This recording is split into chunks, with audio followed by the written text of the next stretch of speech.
The Aurora drifted into the orbit of Tyran 5 like a silver leaf caught in a cosmic current.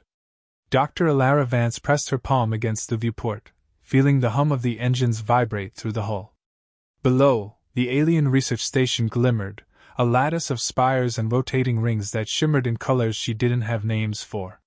She had seen alien architecture before, but this was alive, almost organic, as if the station itself breathed. "Beautiful, isn't it?" Lieutenant Mara Cho's voice crackled through her earpiece. "Or terrifying, depending on your perspective." Elara smiled, though tension coiled in her stomach. "Both," she said. "And I have a feeling we're about to find out which more quickly than we'd like."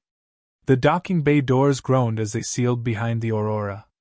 Alien personnel moved with smooth, fluid motions, their elongated limbs and segmented eyes giving them an elegance that humans could never replicate.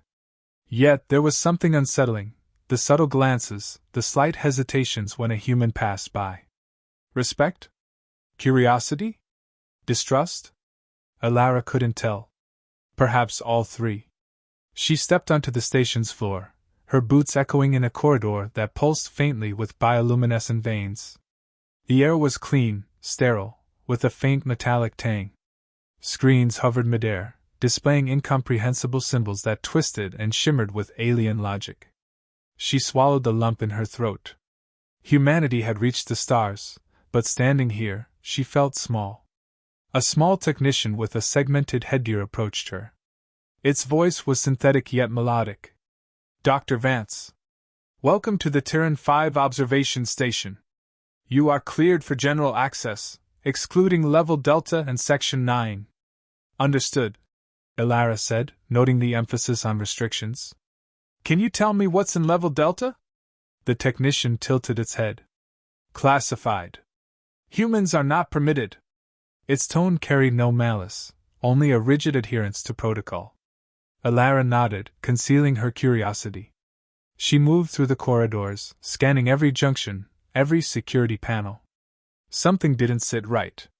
Logs seemed incomplete, doors were strangely reinforced, and certain areas pulsed with a quiet energy that didn't match the rest of the station. Then she heard it, a faint murmur, almost imperceptible, from the floor below. A child's voice, small and trembling. "Please help us." Elara froze. She strained to listen, but the sound vanished. Her pulse quickened. Human children? Here? On an alien station that supposedly housed only research personnel? The implications hit her like a solar flare. She continued her tour, careful not to draw attention. The station's layout was designed for efficiency, but the restricted areas seemed to defy logic. Holographic maps flickered as she passed, highlighting sections she wasn't allowed to access. Yet, in the faint glow, she noticed anomalies, small pods scattered in hidden corridors, barely registered in the station's schematics. Something, or someone, was being deliberately concealed. In the mess hall, she observed a group of aliens sharing a meal. Their appendages moved in synchronized precision as they ate. One of them paused and looked directly at her. Its multifaceted eyes reflected a flicker of recognition, or was it warning? Elara's instincts screamed caution. She approached the station administrator's console, pretending to check schedules. While the interface resisted her at first, her credentials allowed limited access. Logs scrolled past, fragments of information that hinted at the truth. Human subjects, ages 7 to 12, confined in controlled environments, their vital signs monitored with obsessive precision. Elara stepped back, exhaling slowly. This was no ordinary research. Children were being experimented on. Her mind raced. She had studied alien physiology, understood their ethics, or the lack thereof, but this crossed a line. Humanity's youngest, innocent and helpless, were treated as nothing more than test data. "Dr. Vance," a voice said, calm but firm, and distinctly alien. Elara spun around. Overseer Clythar stood in the doorway, his tall, sinewy frame casting a shadow across the floor. His eyes, dark and segmented, studied her with cold curiosity. "I see you've found something you were not meant to see. I'm not here to interfere with research," Elara said, keeping her tone measured. I am here to observe, to cooperate. But these children. She let the word hang, a moral weight between them. Clythar's lips, or the alien equivalent, curved in a thin, unreadable line. Children? Humans are an unpredictable species. Their adaptability is remarkable. These subjects provide invaluable data. Surely you understand the value of knowledge? I understand the value of life, she said, her voice firm. And children are not experiments. They're human beings. He studied her silently, tilting his head as if weighing the human's resolve. You are brave, Dr. Vance. Or foolish. Perhaps both. Humans often confuse morality with practicality. Elara didn't flinch. Perhaps. But this is not practicality. This is cruelty. Clythar's gaze lingered, sharp as a blade. Then he turned and walked away, his movements fluid and deliberate. Observe, Dr. Vance. Learn what you can. But do not underestimate the consequences of interference. Alone again, Elara's mind worked in overdrive. The stakes were clear. Any misstep could jeopardize her mission, or worse, the children's lives. She couldn't confront Clythar directly, not yet. She needed information, allies, and a plan. She retraced her steps, noting every security panel, every corridor intersection, and every pod she had glimpsed. Each detail became part of a mental map, a puzzle that might, if solved, give her leverage. Then, again, faint whispers. Dr. Vance, help! Her heart clenched. They had recognized her, even through the alien systems. The children were reaching out, and she would answer. Humanity's resilience, its ingenuity, and its moral courage were her tools now. Every instinct screamed that she could not fail. She paused in the glow of a bioluminescent wall, eyes scanning the station above and below. Terran 5 was magnificent, alien, and terrifying, but it was not beyond human understanding. And humanity, Elara thought grimly, would not allow its children to be used as pawns. The mission had begun. The station's corridors had grown colder to Elara's senses, a subtle chill that had nothing to do with temperature. She moved carefully, listening for the faintest sounds, clicks of alien servos, whispers of airflow, or, most importantly, the voices of the children. The previous night's encounter with Clythar had sharpened her resolve. There would be no hesitation now. Following the faint echoes she had memorized from her last sweep, she found herself before a narrow stairwell spiraling downward, unmarked on any station map. The walls were sleek, almost liquid in their reflection, and the hum of energy lines vibrated through the metal beneath her boots. She checked her date pad. No sensors here. No cameras. This was off the official grid. A small voice, quivering yet unmistakably human, called softly. Dr. Vance, please. Elara's chest tightened. She crouched beside a recessed panel and whispered. I'm here. I'm coming for you. Stay calm. She traced the walls until she found a thin seam, the outline of a hidden access hatch. Using her portable interface tool, she bypassed the lock, her fingers dancing over alien symbols that were almost musical in their complexity.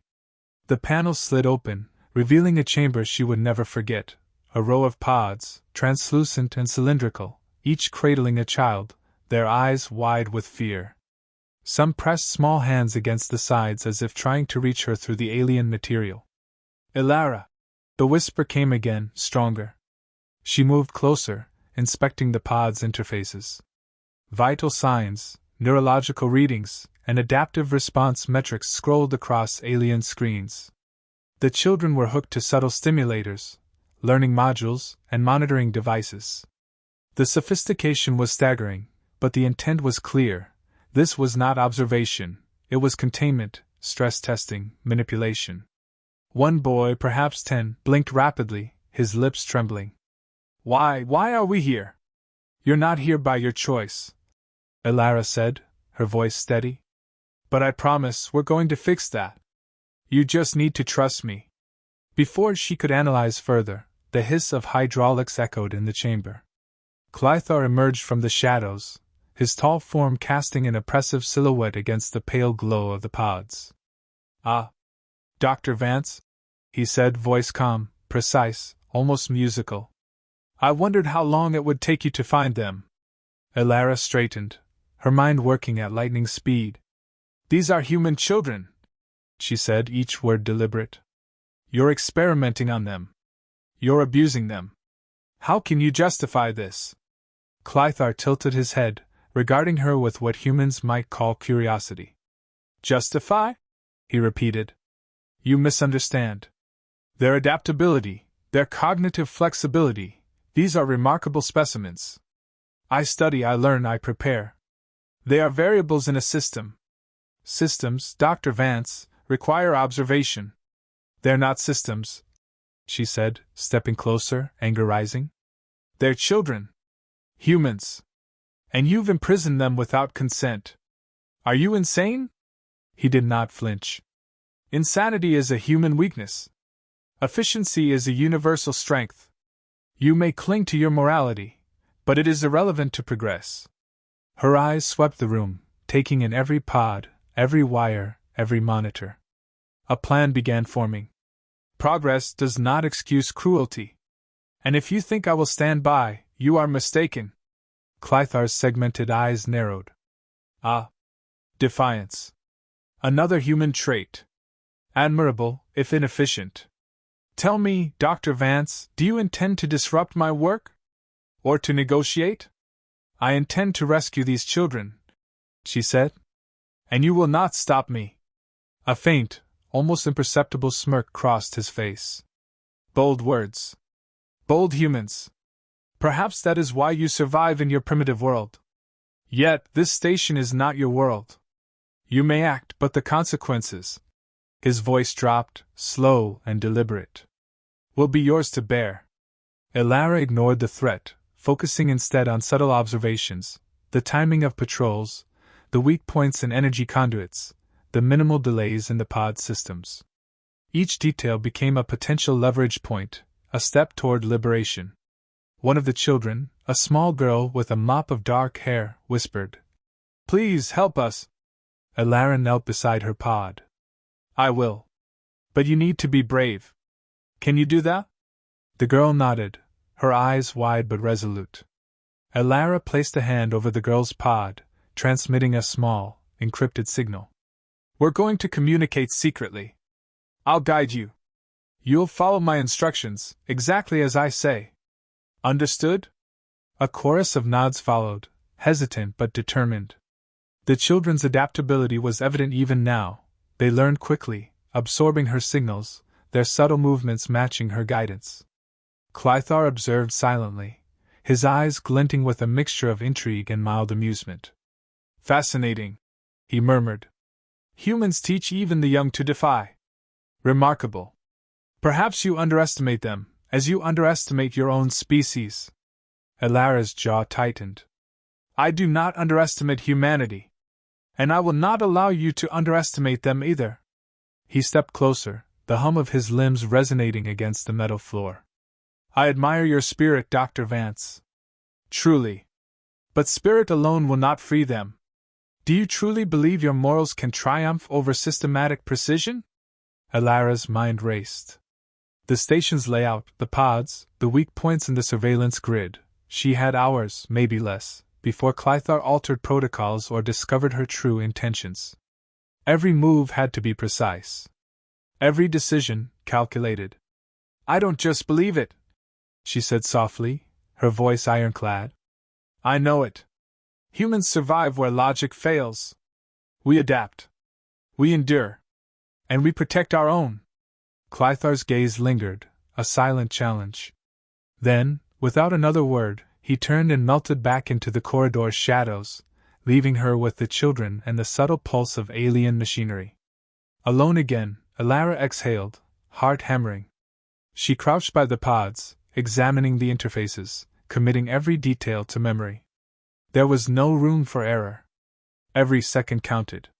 The children's lives depended on her ability to think faster, act smarter, and use every ounce of human ingenuity against a species that saw morality as weakness. Her datapad glowed faintly in her palm. She transmitted a small, encrypted message to the sympathetic crew member she had discreetly befriended, a quiet plea for aid. It would arrive unnoticed, invisible to the station's main network. The children's whispered names filled her mind, each one a reminder of what was at stake. Human lives. Human potential. Human courage. Elara rose, scanning the chamber one last time. "We start tonight," she murmured. "No one else will decide their fate. Not you. Not him. We will." And for the first time since she arrived, a spark of hope ignited amidst the cold, alien corridors, a spark she would fan into fire. The station pulsed with alien light, every corridor and junction alive with the subtle hum of energy. Elara Vance moved swiftly, the children's encrypted signals guiding her through hidden access routes she had memorized over the past day. The pod's locks had been weakened through careful manipulation, and every step now had to be precise. Any mistake would alert Clythar. "Stay calm," she whispered into her communicator, watching the small figures mimic her instructions. "Follow my lead. One mistake, and we wait for the next cycle." The children's eyes reflected determination and fear in equal measure. Even in this alien environment, they adapted quickly.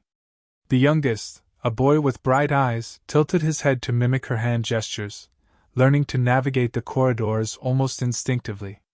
Humanity's gift of rapid adaptability was in full display, and it thrilled Elara even as her pulse quickened. A soft hiss preceded the sudden arrival of Clythar. His towering form blocked a junction ahead, limbs moving with fluid precision. "I knew you would attempt this, Dr. Vance," he said, voice calm but resonant. "But you underestimate the efficiency of my systems.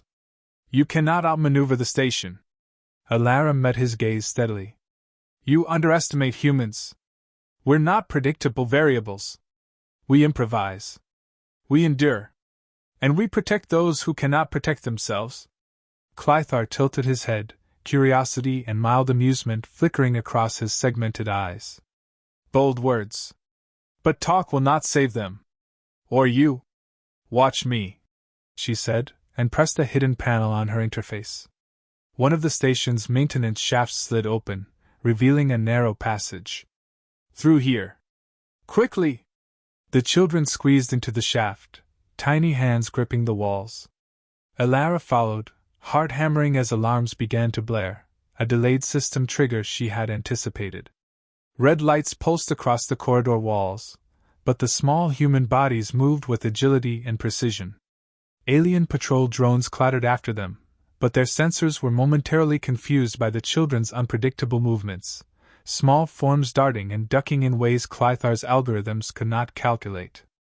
Clythar's voice boomed across the corridors. "Stop! You cannot escape reason! You cannot escape logic!" Elara didn't answer. She guided the children through twists and turns, her mind calculating the final approach, the emergency exit to the Aurora's docking bay. The children's own adaptability became the secret weapon. They pressed buttons, avoided security locks, and followed her hand signals almost instinctively. A patrol drone appeared at the shaft entrance. Elara grabbed a makeshift reflector panel and shone the station's lighting into its optical sensors. The drone froze, recalibrating, and then reversed its path. One by one, the children passed through unscathed. Humanity's ingenuity was subtle, precise, and terrifying in its unpredictability. They emerged into the docking bay, the Aurora gleaming like a beacon of hope. But Clythar's silhouette filled the corridor, limbs extending unnaturally. "You think a simple vessel can contain what I have prepared?" he asked, a low growl of amusement in his voice. Elara stepped forward, facing him squarely. "No. But it can contain us. And it will carry us home." Clythar's segmented eyes narrowed. With a movement too fast to follow, he activated a pulse from his wrist interface. The bay's gravity shifted violently, and a wall of energy flared to block their path. The children stumbled, fear flashing in their eyes. Elara acted without hesitation. "Jump on 3!" she commanded. Timing every movement, she leaped with the children toward a structural brace, using its curvature to launch them across the energy barrier. They hit the deck of the Aurora's boarding ramp. Small hands scrambled over the surface as she pulled the last child aboard. Clythar roared, frustrated. Impossible! Elara's voice was calm, ironclad. Not impossible. Just human. The ramp sealed, the Aurora's engines flaring to life. Clythar's energy pulse slammed against the outer hull, shivering the metal, but the vessel pulled away from the station, guided by Elara's careful calculations. The children clung to each other and to her, eyes wide but alive. Humanity's ingenuity, courage, and moral clarity had carried them through. As they ascended into orbit, Elara transmitted a secure report to the Coalition. Every detail of the station, every unethical experiment, and the children's liberation was sent in encrypted packets. She watched the children, some still trembling, some whispering each other's names, and realized that even in the alien expanse of space, human resilience was evident. Are we safe now? The boy asked, voice small. Elara knelt beside him. Yes. For now. But we'll always be safe if we trust each other, and if we remember what makes us human. The youngest girl, wiping tears from her cheeks, looked up. Will they be punished? They'll face their consequences, Elara said. The Coalition will make sure justice is served. But our job is done. Your lives, your freedom, that is what matters. The Aurora jumped to faster-than-light travel, leaving Tyran 5 behind. Elara finally allowed herself a breath she hadn't realized she'd been holding. Relief and exhaustion mingled, but it was tempered by pride.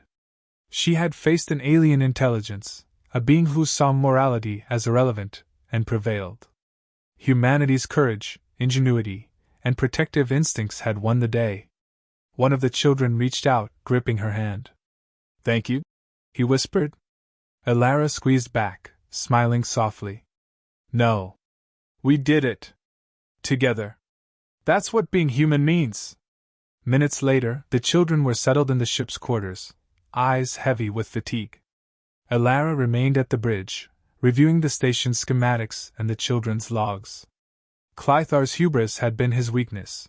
The humans' adaptability had been their strength. She transmitted one final note, a message to the wider coalition, detailing Clythar's experiments, the station's layout, and the resilience of human children under pressure. Let the galaxy know, humanity could not be underestimated. Even its youngest members could think, adapt, and survive against incomprehensible odds. Elara finally leaned back, exhaling. The children were safe. Humanity had been vindicated, not through brute force, but through intelligence, courage, and morality. The HFY truths she carried, humanity's brilliance, shone brighter than any star outside the viewport. And somewhere deep in the expanse of space, she knew Clythar would remember this. Humans were not variables. Humans were forces. And forces, once awakened, could not be contained.